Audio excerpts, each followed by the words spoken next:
Assalamu alaikum, Sat Sri Akal, and Jai Bhim to all. Jai Bhim, Jai Bhim, Jai Bhim. I am Pallavi Bankar, member of Dr. International Ambedkar Mission, UAE, and here I feel privileged to welcome you all, guests of honor, speakers, and the followers of Dr. Babasaheb Ambedkar. Hello friend, I am Dr. Anil Bankar. Welcome to the global event. Today we are celebrating 125th birth anniversary of Dr. Babasaheb Ambedkar, Chairman of the Drafting Committee of the Constitution of India, Dr. Babasaheb Ambedkar. Welcome one and all. United Arab emirate के सभी भाई बहनों का doctor Ambedkar international mission स्वागत करता है. We are greatly honored and pleased to welcome guest of honor Shri His Excellency Anurag Bhushan जी. जोरदार तालियों से हम इनका स्वागत करेंगे. आज के भाइयों जोरदार तालियों से कहा है मैंने स्वागत करेंगे. ये हुई बात. आज के समारोह का उद्घाटन डॉक्टर बाबा साहब अम्बेडकर जी की प्रतिमा को वंदन करके और सामूहिक वंदना करके हम करेंगे. आदरणीय अनुराग भूषण जी से हम नम्र निवेदन करते हैं डॉक्टर बाबा साहब जी अम्बेडकर की प्रतिमा को पुष्पार अर्पण करेंगे. साथ ही मंगेश दहीवले सर, उनसे हम नम्र निवेदन करते हैं कि वो तथागत भगवान गौतम बुद्ध के मूर्ति को पुष्प अर्पण करेंगे. और आज के मिस्टर इलान अन्नामलाई, इनसे भी निवेदन करते हैं कि वो पुष्प अर्पण करें. और एम्स की सभी महिलाओं से हम नम्र निवेदन करते हैं कि आज के इस समारोह का शुरुआत, मंगलमय शुरुआत हम वंदना से करेंगे.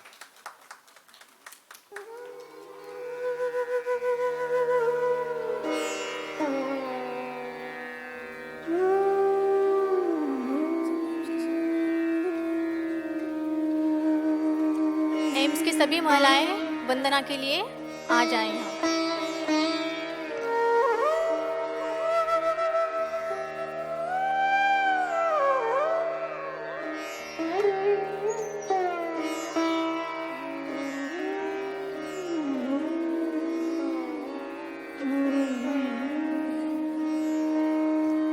इस समारोह की हम एक मंगलमय शुरुआत करने जा रहे हैं. डॉक्टर बाबा साहब अम्बेडकर को हम त्रिवार वंदन करते हैं.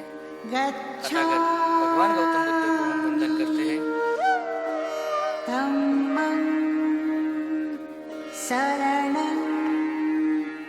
अनुराग भूषण जी पुष्पार अर्पण कर रहे हैं डॉक्टर बाबा साहब जी की प्रतिमा को.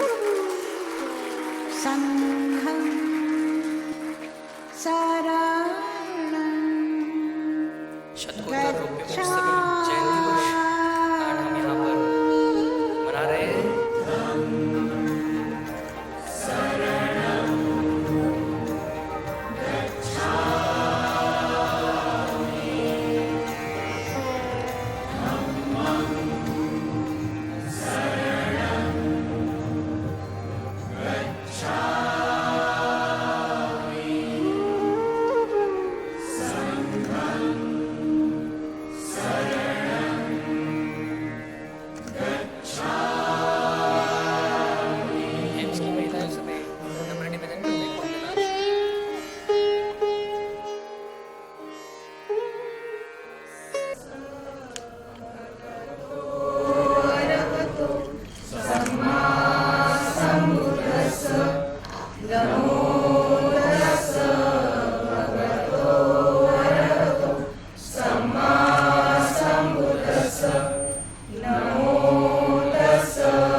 पाणातिपाताय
His Excellency Anurag Bhushan ji and our speaker Mangesh Dahiwale ji, guest of honor Ravi Kamble and Preeti Kadam to kindly occupy the chair on the dais. We also request Mr. Ilan Alumni please come on stage. साथ ही जोरदार तालियों से स्वागत कीजिए आज के हमारे प्रमुख अतिथि गेस्ट ऑफ ऑनर। जोरदार तालियों से स्वागत कीजिए Preeti Kadam, mister Ilan, Mangesh Dahiwale and His Excellency Anurag Bhushan ji. Sir, thank you so much. भारतीय परंपरा ये अतिथियों का स्वागत करेंगे। हम प्रीति बिरानी जी से नम्र निवेदन करते हैं प्रमुख अतिथि आदरणीय अनुराग भूषण जी का स्वागत करें। अनुराग भूषण जी का स्वागत करेंगे प्रीति बिरानी जी, तालियों से स्वागत। हम पल्लवी तायडे जी से नम्र निवेदन करते हैं कि वो आदरणीय रवि कांबळे जी का स्वागत करें।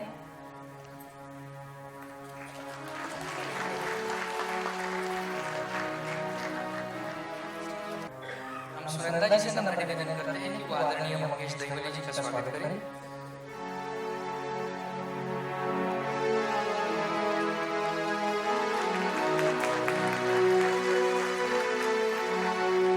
हम सुषमा जगतकर जी से नम्र निवेदन करते हैं कि वो आदरणीय ईरान जी का स्वागत करें।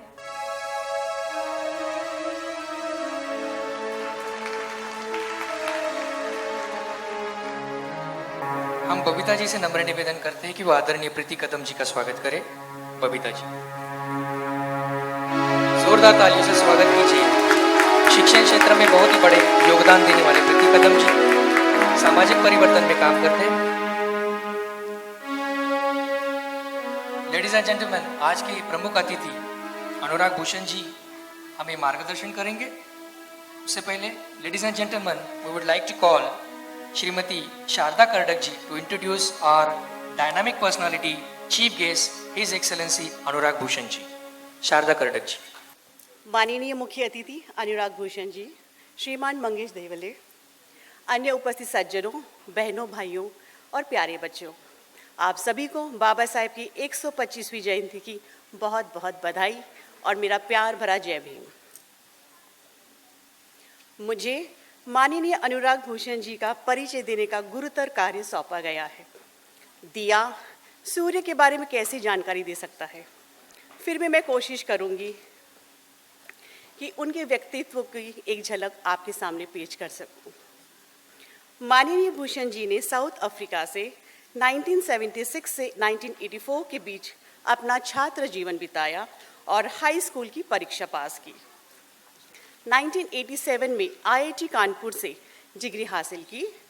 उनकी शिक्षा की शुदा यहीं शांत नहीं हुई। 1991 में आईआईटी से डिग्री लेने के 18 वर्ष बाद वे आईआईएम में एक बार फिर से शिक्षार्थी के रूप में खड़े थे, जहां से उन्होंने post graduation diploma in executive management किया। भूषण जी युवा पीढ़ी से बेहद उम्मीद रखते हैं। उनका मानना है, आज़ादी के पिछले 60 से भी अधिक वर्षों में हम जिस सपनों के भारत को हासिल नहीं कर सके, आज का युवा उस सपनों को हासिल करने में समर्थ है। इसलिए वे युवा पीढ़ी को शिक्षण देने में हमेशा तैयार रहते हैं। और उन्होंने न्यू दिल्ली स्थित फॉरेन सर्विस इंस्टीट्यूट में फॉरेन डिप्लोमैट्स के अलावा इंडियन फॉरेन सर्विस ऑफिसर्स को प्रशिक्षण अर्थात ट्रेनिंग दी। भूषण जी खेलकूद और संगीत के प्रति विशेष अनुराग रखते हैं। उन्हें भारतीय संगीत बहुत पसंद है और उनकी पसंदीदा खेल हैं टेनिस, गोल्फ और स्विमिंग। उपस्थित सज्जनों, बहनों, भाइयों, हम यहाँ संविधान निर्माता भारत रत्न डॉक्टर बाबा साहेब अम्बेडकर की 125वीं जयंती मनाने के लिए एकत्रित हुए हैं। डॉक्टर बाबा साहेब के समान ही श्री भूषण जी ने इकोनॉमिक्स, पॉलिटिकल और सोशल सेक्टर में अपना प्रतिभा का प्रदर्शन किया है। आप इंडियन कॉन्सुलेट के 14 कॉन्सुलर जनरल हैं और आप दुबई में दिसंबर 2013 से कार्यरूप हैं। इसके पहले भूषण जी टोक्यो में political, information and cultural work संबंधी कार्यों को बेखूबी से निभाते रहे हैं। ढाका में उन्होंने economics, commercial, visa and administration का कार्यभार संभाला, जबकि बर्लिन में वे पॉलिटिकल एंड एडमिनिस्ट्रेशन विंग के प्रमुख थे। यूं तो प्रशासनिक जिम्मेदारियों के चलते माननीय भूषण जी को अधिक समय नहीं मिल पाता, लेकिन फिर भी सोशल मीडिया पर भी वे मौजूद हैं। फेसबुक पे उनके मित्रों की संख्या 712 है और ट्विटर पे भी उन्हें फॉलो करने वाले सैकड़ों लोग हैं। माननीय भूषण जी अपनी प्रारंभिक शिक्षा नैनीताल के बिरला विद्या मंदिर से शुरू की थी। शायद यही वजह है कि उन्हें पहाड़ अपने दिल के बहुत करीब लगते हैं और उनका पसंदीदा रंग नीला है। लेकिन सूरज की तपती धूप में हमेशा झुलसने वाले दुबई को अपनी ऊर्जा से शायद उन्होंने कुछ ठंडा कर दिया। यही कारण है कि दुबई स्थित इंडियन कॉन्सुलेट के पेट्रोनेज में Indian association Sharjah skyline university के सहयोग से हुए कार्यक्रम में 5000 लोगों को इकट्ठा कर दिखाया और लॉन्गेस्ट योगा वेव का रिकॉर्ड तोड़ा। आज दुबई में रह रहे 25 लाख भारतवासियों के प्रतिनिधित्व कर रहे माननीय अनुराग भूषण जी हमारे बीच मौजूद हैं और मैं अधिक समय ना लेते हुए उनसे अनुरोध करती हूं कि वे यहाँ एकत्रित भारतवासियों को अपना प्रेरणा संदेश दें। माननीय भूषण जी। सुप्रभात और सुस्वागतम। मंच पर उपस्थित विशेष अतिथिगण, आज हमारे पास इधर कॉन्सुलेट में पधारे तमाम अतिथि, बहुत सारे मेरे पुराने मित्र हैं, बहुत सारे ऐसे मित्र हैं जिनको मैं प्रथम बार देख रहा हूँ। इस बात की पूरी आशा है मुझे, ये प्रथम आगे जाके द्वितीय होगा, तृतीय होगा और इसी तरह से हमारी मित्रता प्रगाढ़ होती जाएगी। आज का दिन बड़ा पवित्र दिन है। आज का दिन है रामनवमी का। रामनवमी है राजा रामचंद्र जी का, ऐसे व्यक्तित्व जिन्होंने इस हमारी मातृभूमि में प्रथम राम राज्य की स्थापना की। एक ऐसा राज्य जिसमें हर कोई समान है, हर कोई प्रसन्न है और हर कोई देवी और देवता का भाव रखता है। कुछ ऐसे ही आइडियल्स बाबा साहब अम्बेडकर थे, पर उस दिशा में बाबा अम्बेडकर जी के बारे में बोलने से पहले प्रथम मैं शारदा जी का धन्यवाद देना चाहूँगा। उन्होंने जो मेरा परिचय दिया इतना मधुरता के साथ कि मैं पहचान नहीं पाया कि मेरे बारे में ही बोला जा रहा है। ये बड़ी खुशी की बात है कि मेरी पत्नी साथ नहीं है, वो भी नहीं पहचान पाती कि ये मेरे बारे में ही है।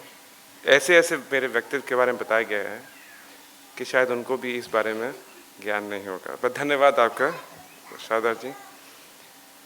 धन्यवाद देना चाहूँगा मैं हमारे जो विशेष अतिथि हैं मंगेश जी, जो यहाँ आज पधारे हैं महाराष्ट्र से। मित्रों, बाबा साहब अम्बेडकर के सामने कुछ भी कहना सूर्य के सामने दिया दिखाने के बराबर है। मैं शुरू करने से पहले उनकी कुछ पंक्तियां आपको करना चाहूँगा, क्योंकि बाबा साहब अम्बेडकर के जो शब्द हैं और जो जीवनी है और जो करनी है वो अपने आप में ही हम लोगों के लिए प्रेरणादायी है। उनका पहला जो पंक्ति है वो है, life should be great rather than long. दूसरा है, cultivation of mind should be the ultimate और ह्यूमन एंडेवर। तीसरा है, I measure the progress of a community by the degree of progress which women have achieved. यही तीन है जिसका सार हम लोग अपने अंदर ले रहे हैं, तो ये समाज में प्रसन्नता भी रहेगी और प्रॉस्पेरिटी भी रहेगी। आप सबको मैं बताना चाहूँगा, काफ़ी को मालूम होगा और कुछ बच्चे जिनको शायद ये नहीं मालूम हो कि बाबा साहब अम्बेडकर अपने परिवार में 14वें शिशु थे। पढ़ने की बचपन से ही उनको लालसा थी, पर जब उन्होंने स्कूल में एडमिशन के लिए गए तो उनको सिर्फ सरकारी स्कूल में एडमिशन मिला, क्योंकि वो महार जाति के थे। उसमें भी वो अपने आप में अकेले थे क्लास में, जो कि उस जाति से थे। भेदभाव था उस ज़माने में, तो भेदभाव ज़्यादा प्रबल था। उन्होंने अपना नाम चेंज किया, उसके बावजूद the things that he earned, the things that he achieved are something that holds ideals for us even today. He was a prolific student and he continued with his education by becoming the first to go to Columbia University for law degree. सोचिए कि ऐसा जो कि परिवार में 14वां है, जिसका सरकारी स्कूल से गया है, उसके बावजूद कोलंबिया यूनिवर्सिटी में लॉ डिग्री किया, लौट के आए, उसके बाद वो लंदन गए एक और लॉ डिग्री करने के लिए। उसके बाद तमाम डॉक्टरेट उनको हासिल हुआ। कितना बड़ा प्रेरणा है उन बच्चों के लिए जो सबसे बढ़िया बढ़िया स्कूल में जाते हैं और उसके बावजूद मेरे जैसे सरकारी नौकर बन जाते हैं। अगस्त 1947 में Ambedkar was appointed chairman of the constitution drafting committee. ये सब हमको मालूम है। But what many of us don't know, and what has actually changed the psyche of entire nation, is his writings on social and economic issues that faced during those times. Bharat आज़ादी की लड़ाई कर रहा था, पर साथ ही साथ एक और लड़ाई भी थी, और वो थी हमारी जो मानसिक दास्ता से लड़ाई की। वो लड़ाई जो समाज को वापस उस आइडियल्स पे ले जाने की जिसके लिए रामचंद्र जी ने खुद संघर्ष किया था। वो ideals, those ideals of equality, of fraternity, of a society which is free from any distinctions such as caste, creed or religion. He took advantage of this position by imbibing precisely those ideals into the constitution. जब हम पढ़ते थे बचपन में तो कई सारे देश के हम लोग इतिहास पढ़े हैं। हर देश, चाहे वो अमेरिका हो चाहे यूरोप का है, कोई भी उठा लीजिए, लोकतंत्र पहले बढ़ा है, वोटिंग राइट सबको बाद में दिया गया है। यूएस में तो जो ब्लैक वोटिंग राइट था, जो ब्लैक सफराज मूवमेंट था, जिसमें था नस्ल का भेदभाव, ऐसा था कि काले लोग किसी गोरे की दुकान में नहीं घुस सकते थे, एक बस में नहीं बैठ सकते थे, एक साथ शिक्षा करने की बात बहुत दूर है। उस ज़माने में भारत प्रथम ऐसा देश था जिसने हर एक को वोटिंग राइट दिया, चाहे वो किसी भी कास्ट का हो, चाहे किसी के रिलीजन का हो, चाहे औरत हो चाहे आदमी हो। आपको बता दूं, उस ज़माने में यूरोप में ऐसे देश थे जहां औरतों को पूरा वोटिंग राइट्स नहीं था। ये महानता थी अंबेडकर जी की। ये विश्वास था उनको भारतीय नागरिकों पे कि चाहे भारतीय नागरिक पढ़ा लिखा नहीं है, पर हम लोगों की संस्कृति इतनी विशाल है, हम लोगों की संस्कृति इतनी हजारों साल पुरानी है कि जो हमारा जो विजडम है वो इन्नेट है। हम लोगों का जो विवेक है वो हमारे अंदर, हमारे कल्चर, हमारी संस्कृति, हमारे ट्रेडिशन से आता है। और वो कल्चर है हर एक को बराबर दर्जा देने का, जिसको हम थोड़ा भूल गए। शायद अंग्रेज़ों का जो कॉलोनियल इतिहास रहा, जिसने हम लोगों के अंदर एक ऐसा इन्फीरियरिटी कॉम्प्लेक्स दिया है कि हम लोगों में नस्ल का भेदभाव आ गया है। ये पहले नहीं था। और मेरे को ये बड़ी खुशी होती है देखकर कि पिछले 30 सालों में हम लोगों ने इतनी प्रगति की है कि वो अपने आप में पूरे विश्व में एक मिसाल है। पर मुझे लगता है अभी बहुत सारा काम बाकी है। जब मैं जाके हिंदुस्तान में गांव-गांव में देखता हूँ, अपने ही क्षेत्र में जाता हूँ झांसी में, तो मैं ये पाता हूँ कि अभी भी बड़ी दूरी है। हमारे ऐसा वर्ग समाज का है जो अभी भी बड़ी गरीबी पे जीता है। अभी भी ऐसा समाज में वर्ग है जिसको हर वो सी चीज़ हासिल नहीं है जो हम लोगों को है। और जिसको हम लोग बेसिक नेसेसिटी मानते हैं। पूरा समाज, पूरा विश्व, मैं तो भारतीय फॉरेन सर्विस में हूँ, भारतीय विदेश सेवा में। मैंने इतने सारे देश देखे हैं जो हम लोगों से बहुत पीछे थे। 1981 में आप सबको मालूम होगा 9 में से 10 चीनी बेहद गरीब थे, बेहद गरीब थे। आज वही चीन विश्व में अग्रिम पंक्ति में आ गया है। जब भारत आज़ाद हुआ था तब सिंगापुर, मलेशिया, कोरिया, ताइवान, ये सब का कहीं नामो निशान नहीं था। भारत सुएज के पूर्व में सबसे अग्रणी देशों में गिरता था।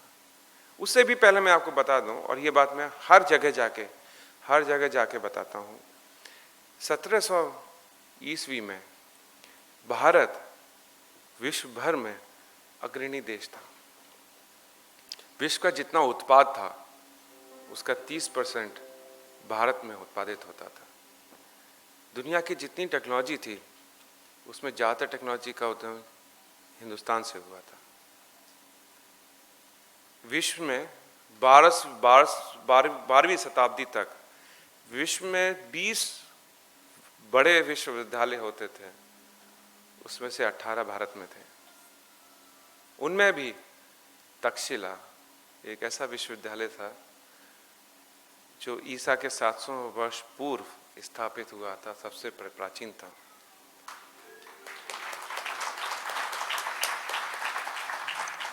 ये मैं आप सबको इसलिए नहीं बता रहा हूँ कि हमको इतिहास पे गर्व होना चाहिए, हम लोग अपनी संस्कृति, अपने इतिहास पे गर्व होना चाहिए और बिल्कुल होना चाहिए। पर मैं ये आपको इसलिए बता रहा हूँ कि हमारा मूल क्या है, हमारे मूल आदर्श क्या है, और क्या हम वो आदर्श दोबारा पा सकते हैं कि नहीं। जब मैं आप सबको देखता हूँ तो मेरा जवाब होता है हमेशा हाँ, ये जरूर होगा, क्योंकि हम भारतवासी बाकी देश के निवासियों से बहुत अलग हैं। और ये बात मैं अपने दिल से कहता हूँ। और जगह के लोग जो होते हैं वो उस देश के निवासी होते हैं, पर हम सब लोग भारत माता की संतान हैं। हम लोग निवासी नहीं हैं, हम लोग संतान हैं। जब हम लोग अपने देश के बारे में बात करते हैं तो हम वैसे ही बात करते हैं जैसे एक बच्चा अपनी माता के बारे में वर्णन करता है। उतना ही प्रेम, उतना ही स्नेह के साथ हम बोलते हैं। जब एक किसान धरती को हल चलाता है तो ये नहीं सोचता है कि मैं ज़मीन पे बो रहा हूँ, वही सोचता है कि ये भारत माता की धरती है जिसमें मैं अपना हल रख रहा हूँ। ये श्रद्धा है हम लोगों को अपनी धरती से, अपने पानी से, अपनी वायु से। कल मैं एक सज्जन से मिला, मुझसे बोले थे कि आप समुद्र तट पे जाते हैं। तो मैंने बोला सरकारी नौकरी मेरे को इतना समय नहीं देती है कि मैं तट पे जाऊं, पर कभी कभी मैं जाता हूं। तो बोले कि आप तट पे जाके कभी पैर आप पानी में पहले रखते हैं क्या? तो मैंने कहा हाँ, मैं देखता हूँ थोड़ा ठंडा है कि नहीं, अगर ठंडा होता है तो बाहर, थोड़ा सा गर्म होता है तो अंदर जाता हूँ। तो बोले कि नहीं, समुद्र हम लोगों का भगवान माना जाता है, और समुद्र ऐसी जगह है जहाँ विष्णु जी भी थे और लक्ष्मी जी भी थी। तो पैर छूने से पहले आप पहले उस जल को उठाइए, जल पे अपना आदर, जल को समर्पित करिए, और लक्ष्मी जी से, विष्णु जी से, सागर सम्राट से प्रार्थना कीजिए कि मैं आपके अंदर जा रहा हूँ। ये श्रद्धा है हम लोगों की अपने देश के प्रति। पिछले साल मैंने यही प्रेम हर जगह देखा, चाहे वो योगा दिवस हो जिसमें आप सब लोग आए थे, 20,000 लोग आए थे, चाहे वो मोदी जी का स्वागत समारोह हो जिसमें 40,000 लोग आए थे। आना अलग बात है, उत्साह दिखाना अलग बात है। वो प्रेम जो आप लोगों ने प्रदर्शित किया वो अपने आप में अनेक है, और मेरे लिए तो चिर स्मृति है। हमेशा यो दृश्य जो मैंने देखा वो दृश्य मेरे लिए भूलने वाला नहीं है। अगर दुबई में 3 साल में यही दृश्य लेके जाऊंगा तो मैं अपने को मानता हूं कि मैं सफल रहा हूं। ऐसे और भी दृश्य आएंगे, ऐसा और भी समय आएगा जब भारतवासी, हम सब भारतवासी एक होकर अपनी भारत माता का सर गर्व से ऊंचा करेंगे, और फिर ये प्रयत्न करेंगे कि बाबा साहब अम्बेडकर के जो आइडियल्स हैं वहाँ तक हम पहुँचें। एक राम राज्य की स्थापना हो, कोई भेद, गरीब अमीर, ऊंच नीच, कोई भेदभाव ना हो। हर बच्चा जो पैदा हो वो एक सुखी भविष्य की तरफ अग्रसर हो, ऐसा हम लोगों का प्रयास होना चाहिए। आप सब लोग जो यहाँ पधारे, बड़ा धन्यवाद देना चाहूँगा। ऐसे रंग बिरंगे दृश्य कम ही हम लोगों को ऑडिटोरियम में देखने को मिले हैं। कई सारे प्रोग्राम हम लोगों ने किए हैं, पर आप सब लोगों ने जो ये सुंदरता बढ़ाई है, और विशेषकर मैं महिलाओं को इस बारे में वंदना देना चाहूँगा कि आप लोग यहाँ पर आए, इतने रंग बिरंगे दृश्य प्रस्तुत किया है, इतना तैयारी के साथ आई हैं, तो मैं बड़ा धन्यवाद देना चाहूँगा आपका। और ये मैं अपील करना चाहूँगा कि ये प्रथम ना समझें, आते ही रहें, हम लोगों का मान बढ़ाते रहें और अपना स्नेह हम लोगों को प्रदर्शित करते रहें। धन्यवाद।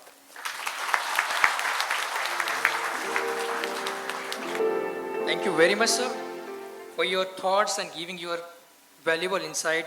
It will be great pleasure for us to listen you again in future events.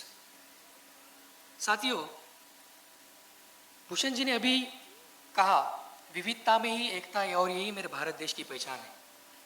राष्ट्र निर्माता डॉक्टर बाबा साहब अम्बेडकर की जो एक सोच है, उन्होंने कहा था we are Indian firstly and lastly.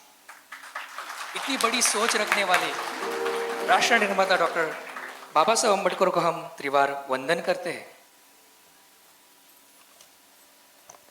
अब इस विचार मंच पे हम बुलाना चाहते हैं श्रीमती प्रीति कदम जी। उनसे मैं नम्र निवेदन करती हूँ कि अपने विचार उन्हें आपके सामने रखें। इस सभा में उपस्थित सभी भारतीयों को मेरा सप्रेम जय भीम।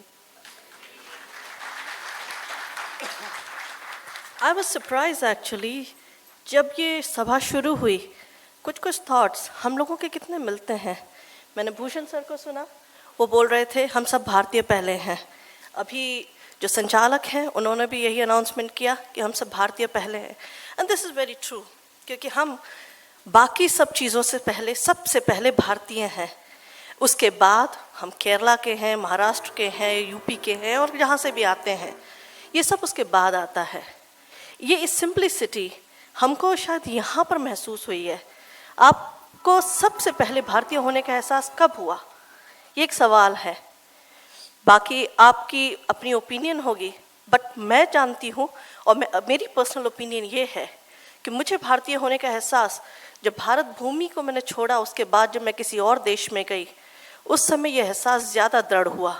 क्योंकि जब भी आप किसी से मिलते हैं तो सबसे पहले आपसे पूछा जाता है what is your nationality here in the other land, in the foreign land specially. So ये भारतीय होने का जब हम आपस में एक सी बात करते हैं, ये एहसास सिर्फ वहीं से आता है जब आप एक देश के नागरिक से एक मंच पर एक जगह पर बात करते हैं। यही चीज़ अगर हम भारत में होते तो हमारा पहला होता है अच्छा आप महाराष्ट्र से हैं, फिर आप महाराष्ट्रियन हैं, फिर उसको वो नीचे ड्रिल डाउन किया जाता है, फिर महाराष्ट्र से होने के बाद आप इस जगह से हैं, फिर इधर से हैं, फिर इस कम्युनिटी से हैं, ब्ला ब्ला ब्ला। देश की तरक्की के लिए जो महान लीडर्स हैं उन्होंने सबसे पहले यही बात कही है, हर व्यक्ति के मन में, दिल में भारतीयता का एहसास शुरू से लेकर अंत तक होना चाहिए। और ये चीज़, ये सिंप्लिसिटी अगर हमारे देश में भी आ जाए तो शायद जो भारत की विकास दर है, जो भी विकास दर आज है, उससे कई गुना बढ़ जाएगी। ये मेरा अपना मानना है। दूसरा, आज हम यहाँ पर किसी एक मकसद से आए हैं। भूषण सर ने पहले ही बोला कि एक परिवार में 14वें बच्चे का जन्म हुआ 125 साल पहले, and everyone knows here who was he. But क्या उस समय ये किसी ने सोचा था कि ये बच्चा आगे चल के एक सामाजिक क्रांति लाएगा? शायद नहीं। पर वो बच्चा, एक बोलते हैं कि बच्चे के या पूत के पालने में ही पैर दिखाई दे जाते हैं। दैट मीन्स कि जो गुण होते हैं बच्चों के, वो कहीं ना कहीं शुरुआत से ही समझ में आ जाते हैं। वो जो बच्चा अम्बेडकर परिवार में पैदा हुआ था 125 साल पहले, वो अपने साथ कुछ क्वालिटीज़ लेकर आया था। उसमें से कुछ स्पेसिफिक क्वालिटीज़ मैं बोलना चाहूँगी। there is a list which goes on and on and on, but there are specific qualities which is being recognized by every individual in the world. That is the leadership quality. Second, he was born with the extremely high intellectual level. And third, he has dedication towards his society. And fourth, he had a clear vision what he wants to do and how it should be achieved. सो ये जब qualities आती हैं, ये किसी समाज को या किसी एक जाति को या एक किसी ग्रुप में बंध के नहीं रह जाती है। ये होता है आदमी की अपनी पर्सनल इंडिविजुअलिटी।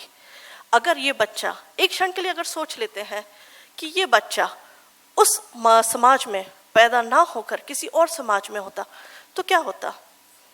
शायद ये बहुत बड़ा नुकसान हमारे समाज को होता, लेकिन उस समाज के लिए, जो उस बच्चे के लिए शायद कोई नुकसान नहीं होता, क्योंकि because he was born with these qualities and he would have excelled in with those qualities in the other division और इन द अदर सोसाइटी, उस समाज का भला किया होता। तो मैं ये कहूँगी कि ये हमारा सौभाग्य है कि बाबा साहब का जन्म हमारे समाज में हुआ। अगर आज अगर वो नहीं होते तो शायद हम भी अपनी ज़िंदगी कहीं तलाश कर रहे होते या हालातों से समझौता करके जी रहे होते।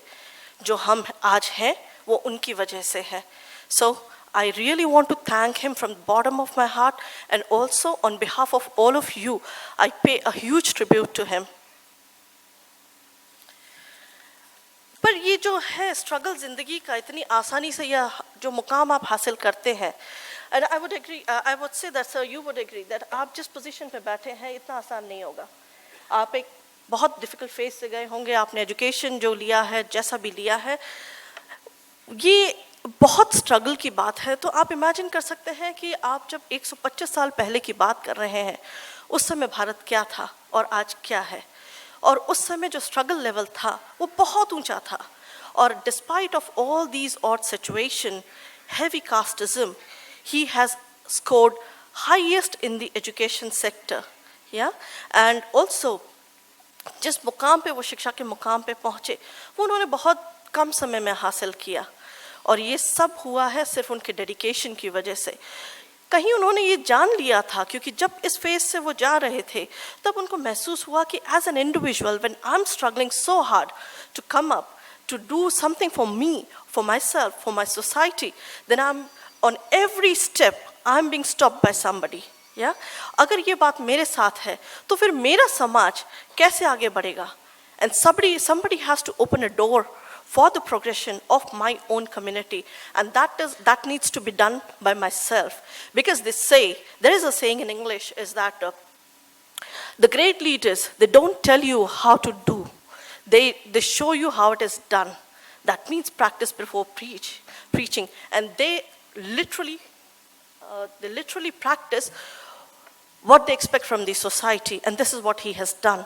बाबा साहब का एक बहुत ही नोन स्लोगन है, शिक्षित व्हा, संगठित व्हा आणि संघर्ष करा। फॉर योर बेनिफिट्स, जो मराठी नहीं जानते हैं, उनका ये एक स्टेटमेंट था कि आप सबसे पहले सुशिक्षित हों, उसके बाद संगठित हों, और फिर आप संघर्ष करें। जब ये तीनों चीज़ें साथ में आ जाती हैं तो कोई भी एक हर्डल नहीं रह जाता, आप उसमें से आसानी से बाहर निकल सकते हैं, क्योंकि यूनिटी में बहुत पावर है। हमारा इंडिया इतना डाइवर्स है, वहाँ पे हर तरीके के लोग हैं। ये डाइवर्सिटी कभी कभी चैलेंजिंग हो जाती है, but most of the time it's a beauty of India.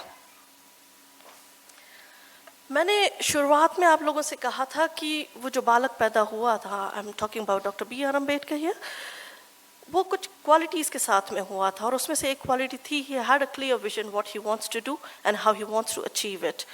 उसमें से एक उनका जो था vision towards the women empowerment of India, Indian society. आज से 50 साल पहले, 60 years ago, औरतों को शिक्षा का हक नहीं था, औरतों को वोटिंग देने का हक नहीं था, मैटरनिटी लीव, ये सब चीज़ें तो शायद एक कंसेप्ट था कि ऐसा भी कुछ हो सकता है। लेकिन बाबा साहब जानते थे कि इस देश की तरक्की उसी समय पॉसिबल है जब इस देश की महिलाएं सुशिक्षित हों, सुदृढ़ हों, आत्मनिर्भर हों, और इसके लिए उन्होंने कानून के दायरे में ऐसे प्रोविजंस डाल दिए जिसकी वजह से औरतों को वोट टू राइट, एजुकेशन का हक, मैटरनिटी का हक, और भी बहुत सी चीज़ें अप्रूव हो गई ये जो लीगल बाइंडिंग्स है, इसकी वजह से हर इंडिविजुअल बंध जाता है कि नहीं ये और in fact one of the thing is that कि पत्नी का पति की प्रॉपर्टी में हक, वो सब चीज़ें शायद पहले नहीं थी उस समय। जब लीगल लिमिटेशंस के अंदर में कोई चीज़ आ जाती है तो इट्स एन इंडिविजुअल माइंडसेट, और हम लोग वो फोर्सफुली हम लोग वो एक्सेप्ट करते हैं, फॉलो करते हैं। लाइक इन दिस कंट्री आप जानते हैं कचरा नहीं फेंका जा सकता है, तो आप 2 कदम चलेंगे लेकिन आप ढूंढेंगे कि डस्टबिन कहाँ है, क्योंकि दिस इज द माइंडसेट। आप जानते हैं ये लोकल लॉ है, you can not bypass it. So this is the thing which he has done 60 years ago for our Indian women। और ये किसी एक समुदाय को और एक जाति के लिए नहीं था, this was for the entire women community of the nation.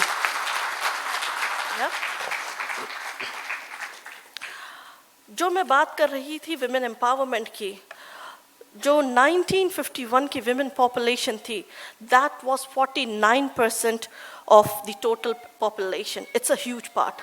49% यानी ऑलमोस्ट आधी जनता अगर पिछड़ी रह जाती है तो वो देश कैसे तरक्की करेगा।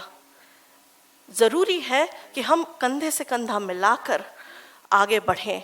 और उन्होंने एक और जो विचार रखा था कि equal wages for the equal work, which was not there earlier.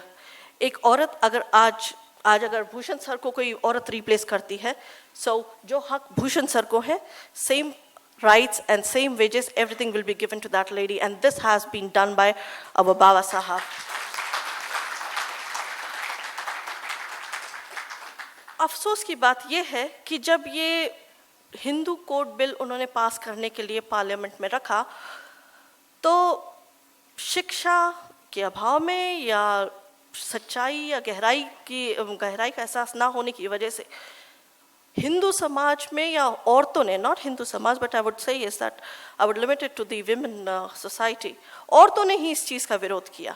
And वो बेसिकली हुआ होगा just because they are not aware, they were not aware what are the benefits they are going to get out of it. या और इस चीज़ से काफ़ी नाखुश होकर बाबा साहब ने अपने लॉ मिनिस्टर के पद से इस्तीफा दे दिया। This shows his dedications towards the empowerment of the women's society to bring the country on a certain level which was not there. जब आप ये dedication के साथ में काम करते हैं तो I'm pretty sure कि आपका देश ही नहीं, आपका परिवार ही नहीं, आपका पूरा समाज, आपका पूरा देश तरक्की करता है। इन सब से थोड़ा सा हटके उन्होंने और भी बहुत कुछ किया है। The list goes on। मैं सब चीज़ों के बारे में तो बात नहीं कर सकती हूँ, लेकिन कुछ चीज़ें जो सिर्फ औरतों के हक के लिए नहीं है, आदमियों के लिए भी उन्होंने सोचा। जब एक तबका जो आज पहले जो वर्किंग आवर्स थे, दे वर 14 आवर्स इन अ डे, इस चीज़ पे बाबा ने विचार किया और सोचा कि 14 घंटे काम करने वाला आदमी बुरी तरीके से थक जाएगा और नेक्स्ट डे उसको फिर से काम पर आना है, तो 14 आवर्स आर टू लॉन्ग। और इसलिए उन्होंने कॉन्स्टिट्यूशन में लॉ ऐसा बना दिया कि आपके वर्किंग आवर्स की सीमा घटकर 8 घंटे हो गई। ये सब छोटी छोटी चीज़ें हैं जिन्होंने हर एक इंडिविजुअल को अपनी इंडिविजुअलिटी मेंटेन करने का और पहचानने का, जानने का मौका दिया। और ये सब हुआ है बाबा साहब की वजह से। Second thing, during that time he has thought about the establishment of employment exchange. Now पीछे कुछ लेबर कैंप से आए हुए भाई बैठे हैं, शायद वो जानते नहीं होंगे कि ये एम्प्लॉयमेंट एक्सचेंज का क्या काम है, तो उनके बेनिफिट के लिए मैं एक्सप्लेन करना चाहूँगी। उस समय में जब बाबा साहब कॉन्स्टिट्यूशन लिख रहे थे, शायद गवर्नमेंट जॉब्स मिलना बहुत आसान था, लेकिन गवर्नमेंट के पास में कोई ज़रिया नहीं था ये जानने का कि किस जगह पर कितने सुशिक्षित लोग हैं। और जैसे उन्होंने ये आइडिया सेटअप किया कि एम्प्लॉयमेंट एक्सचेंज खोलने के बाद में जब आप 12वीं पास करते हैं तो आप वहाँ जाके रजिस्टर कर लें, आप जब ग्रेजुएशन कर लेते हैं तो वहाँ पर आप जाकर आप अपनी डिग्री सबमिट कर दें और वहाँ पर आप रजिस्टर करें कि आपने ये ग्रेजुएशन की डिग्री ली है, या पोस्ट ग्रेजुएशन होता है तो आप उसको रजिस्टर कर दें। इन सब का फ़ायदा क्या है क्योंकि उस समय ये सारे टूल्स नहीं थे जो आज के टाइम में हैं। वहाँ पर कोई कंपटीशन नहीं था, कोई ऑनलाइन कंपटीशन नहीं था, किसी तरीके के फॉर्म सबमिट नहीं होते थे, ये तो एक पहचान से हो जाता। I recall when my father got the job in Indian Railway, it was like he was 18 years old that time, और उनको जो जॉब था इस तरीके से मिला था, अच्छा तो आप का ये हो गया है, आ जाइए फिर आपको कल से नौकरी दे देते हैं। इस तरीके का उस समय सिस्टम था, इतना स्ट्रक्चर्ड नहीं था। And of course we were on the very beginning of that phase, just because we got the freedom in 1947। इस एम्प्लॉयमेंट एक्सचेंज के चलते गवर्नमेंट के पास में डेटा जाने लगा कि किस जगह पर कितने लोग सुशिक्षित हैं, उनका क्या क्वालिफिकेशन लेवल है, उसमें से कितने लोग किस पोजीशन के लिए एब्जॉर्ब किए जा सकते हैं। तो आप सोचिए 1950 में या 51 में जो व्यक्ति इस विजन को रखता है, तो उस अगर आज वो जिंदा होते तो भारत कहाँ से कहाँ होता।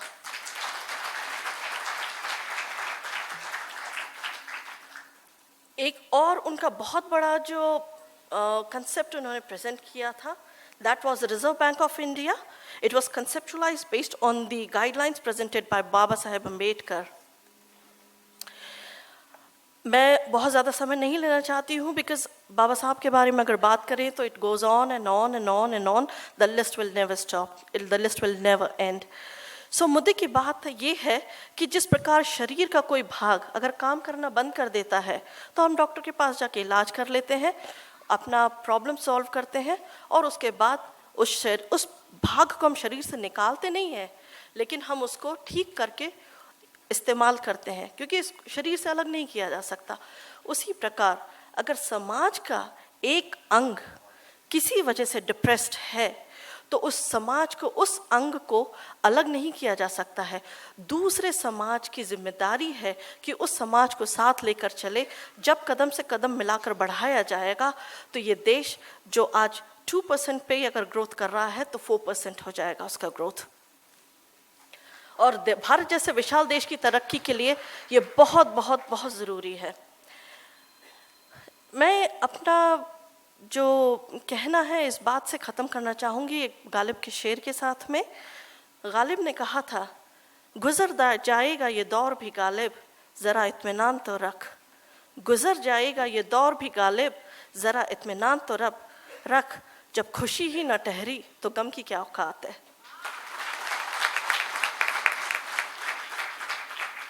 आज हम खुशी मना रहे हैं बाबा साहब की 125वीं जयंती का, बट ये जयंती सिर्फ एक सेलिब्रेशन नहीं है, इट्स अ लर्निंग कर्व। यहाँ से हर इंडिविजुअल कुछ ना कुछ अच्छी चीज़ें सीख कर जाएगा, और मैं ये चाहती हूँ कि जब हम अगली बार फिर से मिलें तो हम ये देखें कि हमारे समाज में या हमारे देश में, इस देश के नागरिक जो जिस समय यहाँ पर हैं उससे कहीं और आगे गए हों। आज शिक्षा के द्वार कभी बंद मत करिएगा। शिक्षा के लिए कोई उम्र नहीं होती। आप 50 साल में भी यूनिवर्सिटी ज्वाइन कर सकते हैं, 60 इयर्स में भी। अगर आप जानते हैं कि आप नहीं कर सकते हैं तो कम से कम अपने बच्चों के लिए उच्च शिक्षा का द्वार कभी बंद मत करिएगा। This is what with this thought I want to conclude my speech here. Thank you so much. धन्यवाद प्रीति कदम जी। दोस्तों, मैं आपको बताना चाहता हूँ कि कॉरपोरेट क्षेत्र में काम करते हुए भी प्रीति जी की समाज के प्रति और उनके विचार, उनकी आस्था और अंबेडकर का जो नॉलेज उनके पास है, शायद ही किसी कॉरपोरेट क्षेत्र में काम करने वाले महिलाओं के पास ऐसा नॉलेज होगा। सो फिर से हम जोरदार तालियों से उनका स्वागत करते हैं, प्रीति कदम जी। प्रीति जी ने कई सारे बातें अपने सामने रखी। तेंदुलकर कमीशन का जो रिपोर्ट आया है, उस रिपोर्ट में कहा गया था कि 40% near about the 40% people below poverty line है। और वही तेंदुलकर मिशन कमीशन कहता है कि 20% ऐसे लोग हैं भारत में जो आज भी भूखे सोते हैं। लेकिन मेरे डॉक्टर बाबा साहब अम्बेडकर के संविधान के प्रति हमारे माननीय पंतप्रधान जी नरेंद्र मोदी जी कई सारी योजनाओं के साथ इस इक्वालिटी को, समान अधिकार देने की बात कर रहे हैं। उन्होंने अपने भाषण में कहा था कि हिंदू कोड बिल का विरोध करते हुए डॉक्टर बाबा साहब अम्बेडकर जी ने मंत्री पद का इस्तीफा क्यों दिया। यही बात खुद आज नरेंद्र मोदी जी कह रहे हैं। दोस्तों, आपके सामने कुछ बातें रखना चाहता हूँ, 1933 के अंत में तीसरी गोलमेज परिषद संपन्न हुई। इसमें दरअसल पहले दोनों गोलमेज परिषदों के कामकाज और निर्णय को रिपोर्ट के रूप में समेटा लिया, लेकिन यही वो गोलमेज परिषद है जिसमें एक संविधानविद तथा राष्ट्रीय नेता के रूप में डॉक्टर बाबा साहब अम्बेडकर पहचाने गए।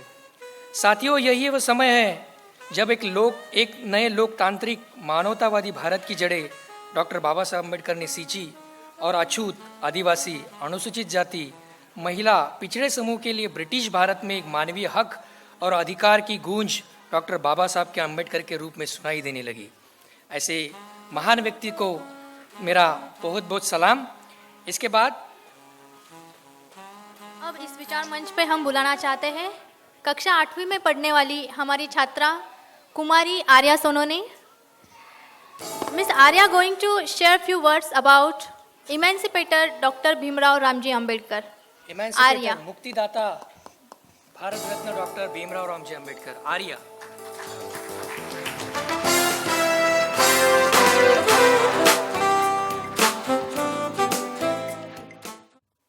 Respected Chief Guest and Consulate General, Mr. Anurag Bhushan. Respected guest, Mr. Mangesh Dahiwale, who has arrived from India this morning to specially deliver a speech on this special occasion. Respected senior citizens who are present in this auditorium, and my dear friends, a very good morning to all. First of all, I would like to thank all of you for giving me such a wonderful opportunity to speak in front of so many people. Really, it means a lot. I'm really delighted to say that I always love to speak whenever the topic or subject is about Dr. B.R. Ambedkar, because this subject is actually very close to my heart. Dr. B.R. Ambedkar. You know, whenever people talk about Dr. Ambedkar, they always limit him to a leader of the downtrodden people. They always limit him to a leader of the Dalits. Is that he was limited for only this work? Other introductions people have about him. He was the principal architect of the Indian Constitution. Well, that, of course, is the truth. But it would not be confined. And he was more than what people know about him. Even today, after so many years, Dr. Ambedkar is still not fully understood or appreciated by the general masses. What people talk about him as the Masiha of the downtrodden, as the chief architect of the Indian Constitution, is very well the truth. But it would be incomplete to say just that. He was truly a multi-talented personality. He was an intellectual giant. He was an economist by training. He was an anthropologist. He was a sociologist. He was a jurist. And he was the first law minister of India in Nehru's court.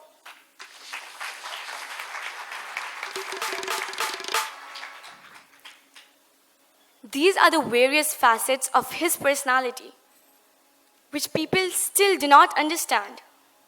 My friends, this is not all. He has done so much more. He has made many contributions in many other areas for the integration of India. With all these dimensions in life, he was a true nationalist at his core.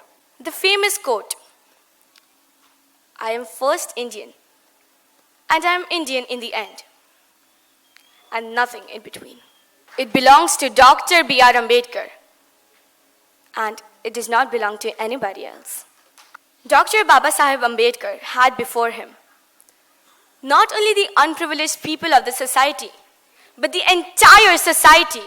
Baba Saheb always believed in equality. His vision of social change and reclamation of human personality was universal. During his lifetime, he made many efforts and he used various strategies and methods to create a society which was based on the values of equality, liberty, and fraternity. दोस्तों, मैं एक लड़की हूँ, भारत देश की पुत्री हूँ, और एक लड़की होने के नाते डॉक्टर बाबा साहेब अम्बेडकर ने नारी जाति पर किए हुए सारे उपकारों से भली भांति परिचित हूँ और उनके बारे में काफ़ी कुछ पढ़ भी चुकी हूँ। स्वतंत्र पूर्व भारत में नारी को कोई विशेष अधिकार नहीं थे। Ladies did not have the right to equality. उदाहरण के तौर पर बता दूं, मृत व्यक्ति के संपत्ति का वारिस सिर्फ उसका पुत्र हो सकता था, मगर आज कानूनन वो हक उसकी बेटी का भी है, और ये सिर्फ और सिर्फ डॉक्टर बाबा साहेब अम्बेडकर ने लिखी हुई राज्य घटना के कारण हुआ है। अगर कोई औरत को किसी कारण डिवोर्स दिया जाता है तो उसकी उपजीविका के लिए उस पुरुष को अपनी आमदनी से उसे शेयर देना होगा। ये भी संभव हो चुका है राज्य घटना के कारण। और हाँ, अगर कोई लड़की विवाह योग्य हो जाती है, she has all the rights to take her own decision to select her own groom. And these provisions are done into the Indian Constitution by Dr. B.R. Ambedkar. Ladies were not allowed to take divorce from husband. उसके साथ ही मर मर के जीना पड़ता था. Yes, you heard me right. But today, the Constitution gives all us ladies the right to decide on this. आज अगर पति अन्यायी हो तो कोई भी सज्जन महिला उससे मुक्ति पा सकती है, बिल्कुल कानूनन। दोस्तों, ये बाबा साहब ने हम सबको बहाल किया हुआ भारत है, बिल्कुल modern India. By doing all these provisions into the Indian Constitution for all the ladies, irrespective of caste and religion, doctor Baba Saheb Ambedkar ने सारी महिला जाति पर अनन्य साधारण उपकार किया है। I am so lucky to be born in independent India. I cannot imagine the life which my foremothers and my great-grandmothers lived before independence. Thank you, Baba Saheb, for all that you did for India and for all that you have done for the human life. My dear friends, celebrating Dr. Ambedkar's birth anniversary is not something for earning merit points. Just like the blind followers celebrate the birth anniversary of their gurus. This is a big mistake if someone thinks it this way. At least, I am not in the favor of this point, and I'm sure many of you here will agree with me. The real purpose of celebrating today, of celebrating this great occasion, to implement and follow his teachings in our life. In my view, we should cherish these memories. We should cherish the memory of Dr. Baba Saheb Ambedkar, as he has given all of us here a valid philosophy of life. Dr. Ambedkar was not only a man of intellect, but he was also a man of great moral character. He was a liberal-minded leader with the ideas of democracy, freedom of thoughts and expressions. As regards to the philosophy of life, he was a rationalist, secular-minded, and a humanist thinker. Dr. Bhimrao Ambedkar embraced Buddhism to gain the basic human rights and self-respect needed. He was totally against the inequality of human beings, and the ideology of Hinduism is nothing but the construction of caste system. For the reason, although he was born in the Hindu religion, he decided to quit. He decided to embrace Buddhism, and he did it in 1956.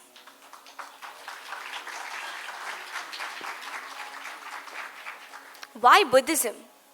From all the religions, why only Buddhism? Buddhism because Buddha's teachings are based on the values of morality and ethics. It has no kind of caste discrimination. It has no kind of caste system in it. Buddha's teachings are modern, rational, and contemporary.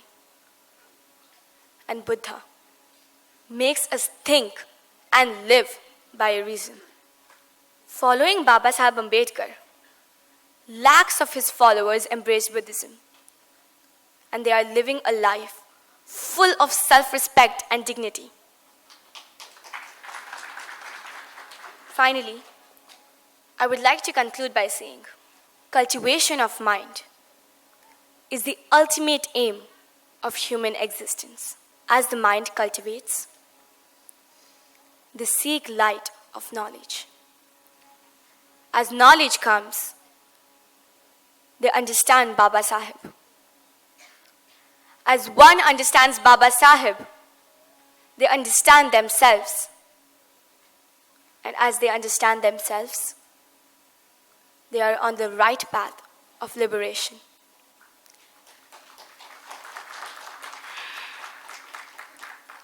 ये कारवा अब रुकने वाला नहीं। बाबा, आपका बंदा अब किसी के सामने झुकने वाला नहीं। जय भीम, जय Bharat. Amazing speech, amazing speech. जोरदार तालियों से स्वागत कीजिए।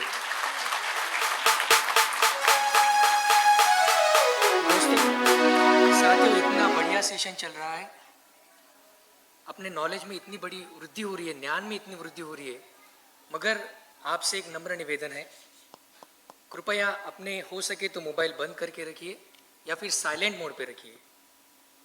आपसे एक नम्र निवेदन है, आपने मोबाइल बंद करके रखिए हो सके तो, या फिर साइलेंट मोड पे रखिए। आर्या कक्षा 8वीं में पढ़ने वाली छात्रा है। और दोस्तों, इसके बाद मैं आपके सामने बुलाना चाह रहा हूँ मास्टर शौर्य जगतकर, और मैं खुद उसे लेके आऊँगा कक्षा 4वीं में पढ़ने वाला शौर्य।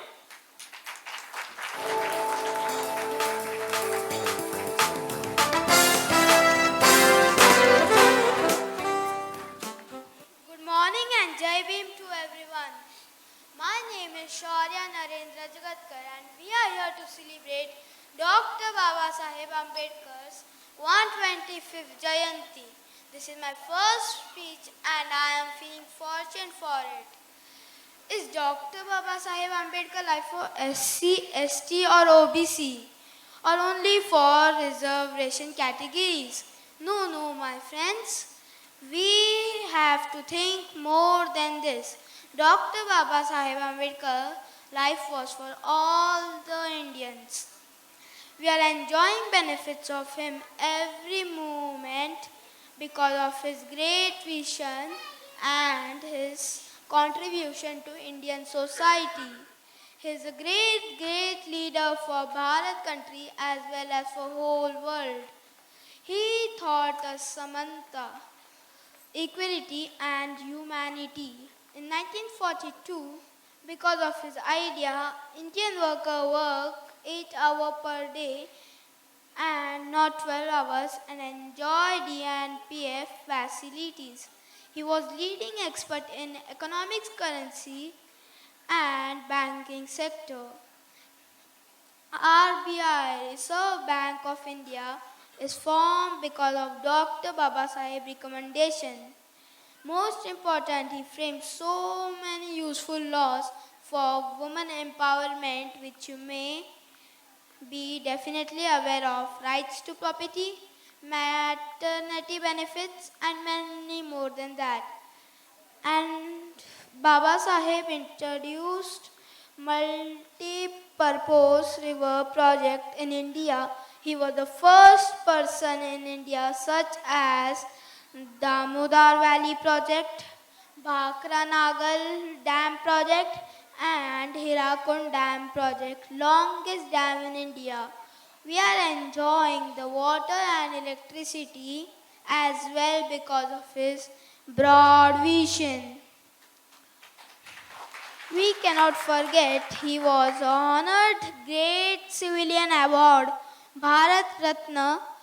Dr. Baba Saheb Ambedkar was first law minister of and the most important father of Indian Constitution.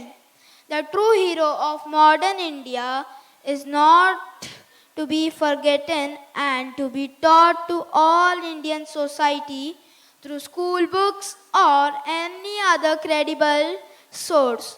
We salute him for unmatched contribution and let's say Jai Bhim, Jai Bharat and thank you. Very nice presentation Shaurya. Shaurya को continue करते हुए मैं कुछ और बातें बताना चाहती हूँ, जैसे कि डॉक्टर बाबा साहब अम्बेडकर का हर क्षेत्र में बड़ा ही योगदान रहा है, वैसे ही जल क्षेत्र में भी उनका योगदान बहुत ही अच्छा है। जैसे कि Damodar valley dam, Mahanadi dam, Sonaghati बांध, हीराकुंड बांध जैसे 8 बांध का निर्माण केवल 4 वर्षों में डॉक्टर बाबा साहेब अम्बेडकर ने पूरा किया है। तुंगभद्रा डैम और भाखरा डैम भी इसी कड़ी का हिस्सा है। श्रम विभाग के अंतर्गत केंद्रीय ऊर्जा का आयोग का गठन भी डॉक्टर बाबा साहेब अम्बेडकर के अधिष्ठान में ही हुआ है, जो नदी, बांध, सिंचाई और विद्युत उत्पादन पर केंद्रित है, जिसे मल्टीपर्पज़ रिवर वैली प्रोजेक्ट के नाम से भी जाना जाता है। मेटल डेवलपमेंट पॉलिसी भी बाबा साहब जी की ही देन है।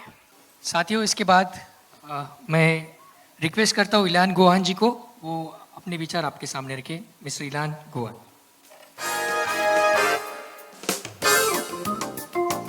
Namo Buddhaya, Jai Bhim.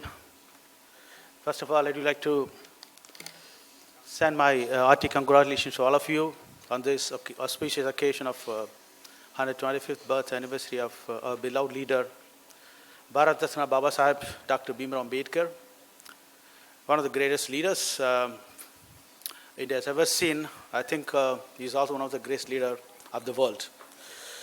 Sathiyon, I have not really prepared for a speech, but Baba Sahib Ambedkar is like an ocean. We can talk on him on any occasions, on any event. Actually, we need preparations if we really want to talk on Ambedkar from your mind, but I would like to talk from my heart. So really, it's like extempored actually.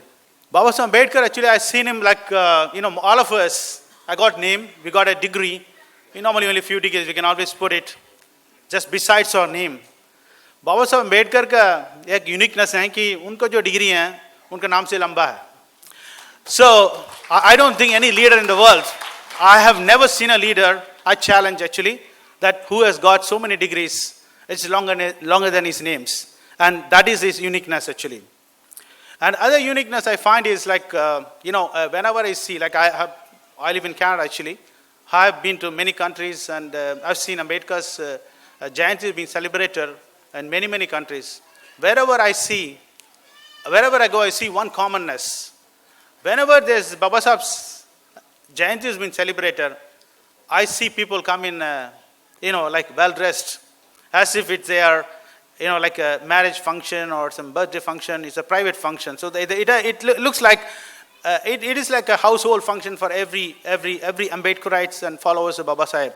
That is his second greatness, I think so.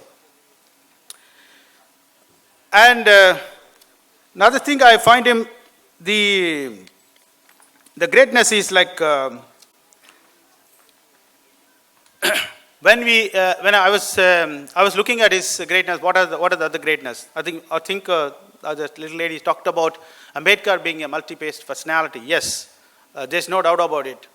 And he's not, and some people can be experts in law, some people can be experts in economic affairs, some people may be good in politics. Some people can be in X field and Y field, but Ambedkar is uniquely, he's been a versatile personality in every field you think about. And visions are really, really a long stretch, and whatever he said was really well thought about. And if you look at any of his quotes, any of his quotes is really a unique meaning. I mean, it's got a very in-depth meanings in every quotes. One unique quote I can think about is like his warning to the Indian people on the 26th January. He was warning it like on the 26th January, we are getting into a life of contradictions. Like on one hand, we have equality in political life. On the other hand, we'll have inequality in social life. He's a man who emphasized more on social democracy than political democracy. he says the foundation of the political democracy should be the social democracy. That is really, true. In any world you go for, and without social democracy, political democracy is no meaning. So he was really warning, like we had to really, break this kind of contradictions if we want to survive as a nation, and that's a really warning we all should remember. Other thing I find is Babasaheb Ambedkar, one of the very few leaders in the world who doesn't have any expiry date. जो बाबा साहब अम्बेडकर ऐसा एक महापुरुष है, इनका कोई expiry date नहीं होता है. So I don't think there's very few leaders. कोई भी leader है उनको expiry date होता है, like maybe there's a live for 10 years, 20 years. ये लोग तो बाबा साहब ऐसा है कि his progress in fame is actually increasing day by day. I think I only want to quote how Baba Saheb Ambedkar's can be seen, like more and more you get into his life, more and more you see his visions are not only applicable to a particular nation but globally. I just want to compare one simple thing, like like you go to South Africa, there you just dig a little bit deep, you'll find coal. But जैसा है कि बाबा साहब अम्बेडकर के ऊपर से दिखेगा तो दिखता है एक सोशल समाज की लीडर है. अगर थोड़ा सा डीप करेगा तो वहाँ पर सोना मिलता है, मतलब गोल्ड मिलता है. तो बाबा साहब अम्बेडकर ऐसा है कि और थोड़ा सा डीप जाएगा तो नेशनल दिखता है, नेशनल लीडर. लेकिन और भी नीचे जाएगा तो ये मिलता है आपको, हीरा मिलता है, डायमंड मिलता है. ये बाबा साहब अम्बेडकर हैं जो और की थोड़ा डीप जाए कि वो दिखाएगा global leader and international leader दिखता है. That is how Ambedkar's vision, the more you go into him, the higher it becomes, the more, that is the greatness. That I think, I see that in life, in Ambedkar actually, मैं जो देख रहा हूँ कि, for my age, like 40 years ago, Ambedkar was really known as a great leader of a particular community. His Jayanti was celebrated on village level. And maybe around 90s, early 90s, Ambedkar has been brought to a pan-India leader. And that second stage, I would say, where Ambedkar was really known as a pan-India leader. Like he was known all across India, like from Kashmir to Kanyakumari, from Assam, West Bengal to Gujarat. Everywhere you go, like Ambedkar is known. And I really have to thank our Honorable Prime Minister, Narendra Modi ji.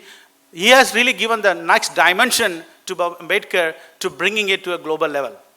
I think it is not a small thing that Ambedkar's Jayanti has been celebrated almost like every world, every country, like 150, 160 countries. And